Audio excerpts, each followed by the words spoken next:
নববর্ষ ঐক্যতান গণতন্ত্রের পুনরুত্থান এই প্রতিপাদ্যকে সামনে রেখে আমাদের নববর্ষ 1433 সারা বাংলাদেশে পালিত হচ্ছে। সেই অনুষ্ঠানের অংশ হিসেবে আমরা ধামরাইতেও বর্ণাঢ্য র্যালি, সেটাতে অনুষ্ঠানে শুরু হয়েছিল আমাদের জাতীয় সঙ্গীত এবং এসো হে বৈশাখ গানের মাধ্যমে।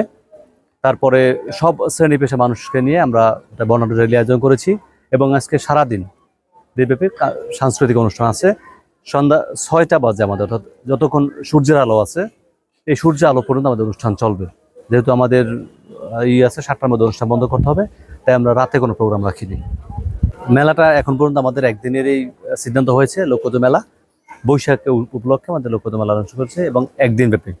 তারপরও তার যদি ব্যবসায়ীরা বেশি হয়, তাদেরকে বেচা কেনা হয়, তাহলে আমরা চেষ্টা করবো আর একদিন শুধু মেলাটা রাখতে, কোনো কালচারাল প্রোগ্রাম থাকবে না তাহলে।